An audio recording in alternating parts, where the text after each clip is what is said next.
Assalamualaikum teman-teman. Video ini dibuat untuk memenuhi tugas PPKN Bab 4 yang berjudul Konferensi Asia Afrika dan Gerakan Non-Blok Lahirkan Solidaritas Global. Sebelum kita ke materi, let's go, kita perkenalan dulu ya.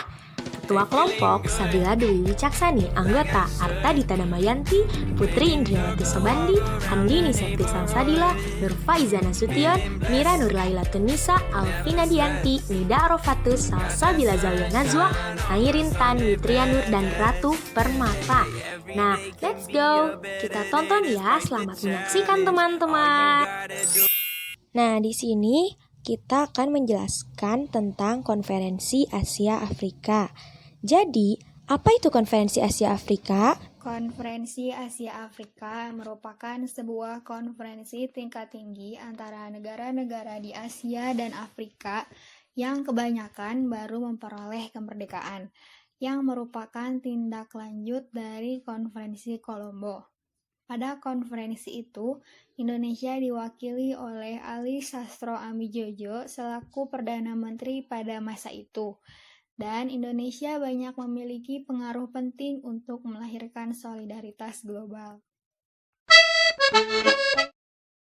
Seperti yang diketahui, Indonesia merupakan salah satu pelopor terbentuknya Konferensi Asia Afrika yang diadakan pertama kali pada tahun 1955. Bersama India, Sri Lanka, Pakistan, dan Myanmar ikut melopori terbentuknya konferensi tingkat tinggi antar negara Asia Afrika. Berikut ini 5 tokoh pelopor konferensi Asia Afrika yang mewakili negara masing-masing, yaitu 1. Ali Sastro Amijojo, sarjana hukum dari Indonesia.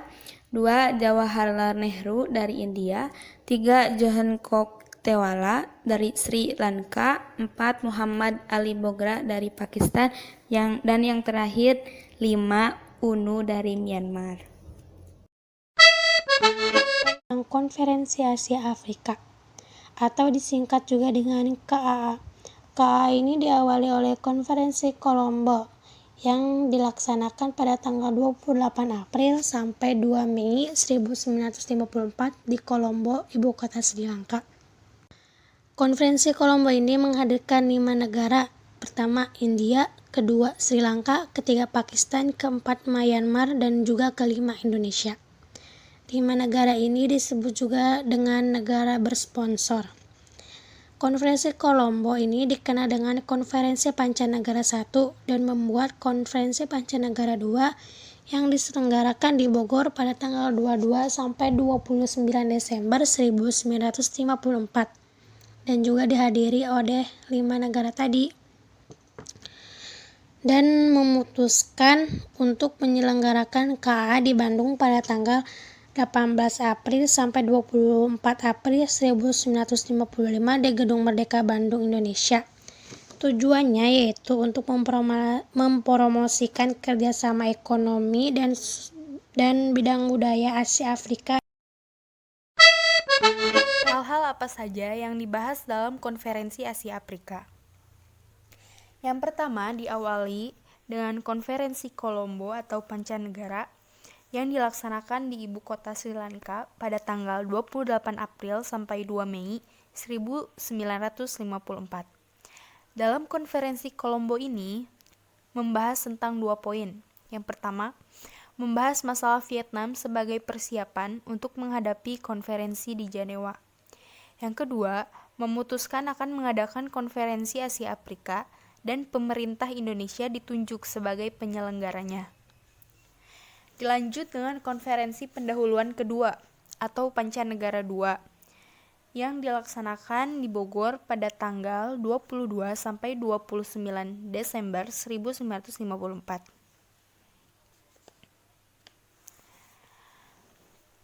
Di konferensi pendahuluan kedua ini membahas tentang 4 poin. Yang pertama, Konferensi Asia Afrika akan diselenggarakan di Bandung pada tanggal 18 sampai 24 April 1955. Yang kedua, penetapan tujuan Konferensi Asia Afrika dan penetapan negara-negara yang akan diundang sebagai peserta Konferensi Asia Afrika. Yang ketiga, hal-hal yang akan dibicarakan dalam konferensi Asia Afrika. Dan yang terakhir, pemberian dukungan terhadap tuntunan Indonesia mengenai Irian Barat.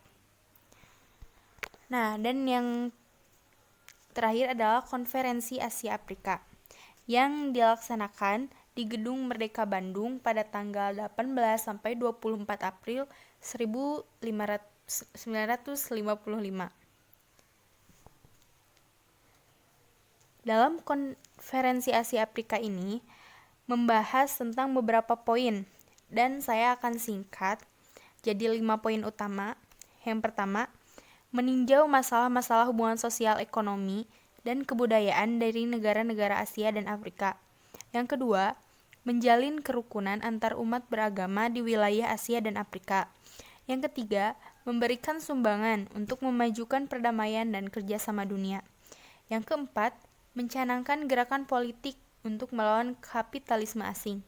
Yang terakhir, melawan kolonialisme dan neokolonialisme Amerika Serikat, Uni Soviet, dan negara imperialis lainnya. Dalam konferensi Asia Afrika ini menghasilkan 10 poin yang disebut Dasar Sila Bandung.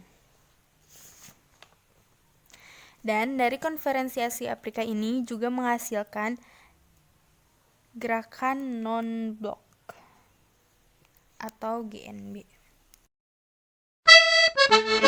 Pengertian gerakan non-blok yaitu organisasi antara negara atau internasional yang memilih untuk tidak bergabung kedua kekuatan besar dunia. Gerakan non-blok ini resmi didirikan pada tanggal 1 September 1961 yang bertepatan dengan konferensi tingkat tinggi yang dihadiri oleh 25 negara.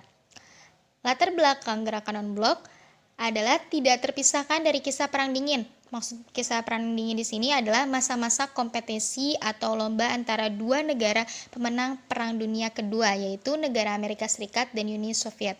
Dua negara ini awalnya berkompetisi atau berlomba dalam ideologi. Bagi Uni Soviet, Perang Dingin tujuannya untuk menyebarkan komunisme seluas-luasnya, sementara berbentrokan dengan tujuan Amerika Serikat untuk menahan laju penyebaran komunisme sebisa mungkin.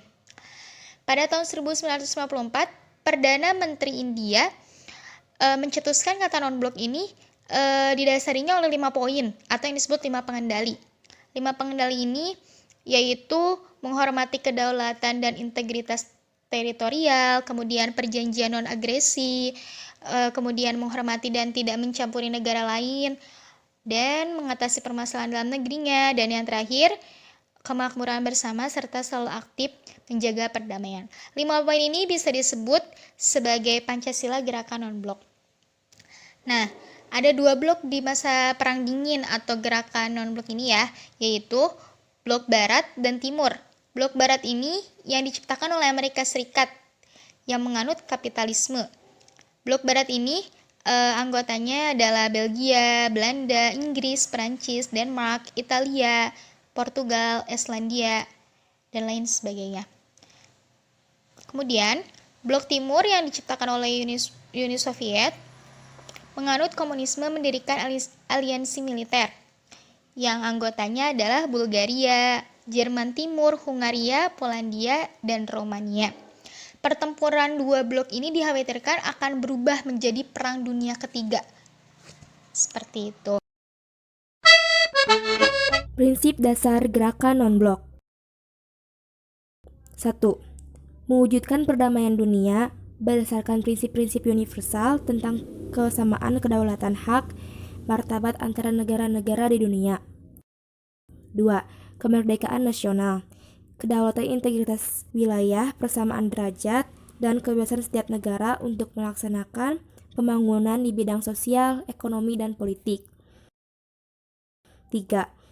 Menentang imperialisme, kolonialisme, neokolonialisme, perbedaan warna kulit, termasuk Zionis dalam segala bentuk. 4. Menolak pembagian dunia atas blok atau persekutuan militer yang saling bertentangan satu sama lainnya. 5. Menghormati batas-batas wilayah internasional yang telah diakui. 6. Menyelesaikan persengketaan secara damai. 7. mewujudkan suatu tata ekonomi dunia baru. 8. Memajukan kerjasama internasional. Tujuan gerakan non-blok. 1. Mendukung perjuangan dekolonisasi dan memegang teguh perjuangan melawan imperialisme, kolonialisme, neokolonialisme, rasialisme, apartheid, dan Zionisme. 2. Merupakan wadah perjuangan sosial politik negara-negara yang sedang berkembang. 3. Mengurangi ketegangan antara blok barat yang dipimpin oleh Amerika Serikat dan blok timur yang dipimpin oleh Uni Soviet. 4. Tidak membenarkan usaha penyelesaian masalah sengketa dengan kekerasan senjata.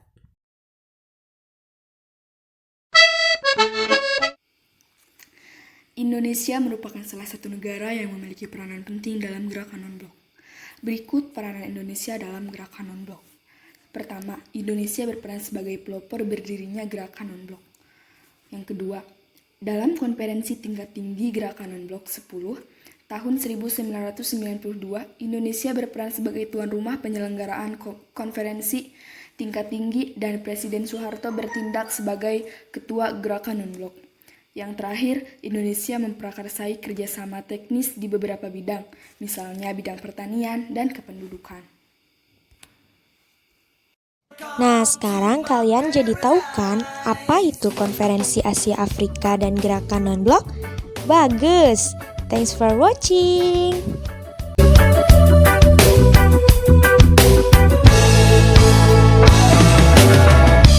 Come and take a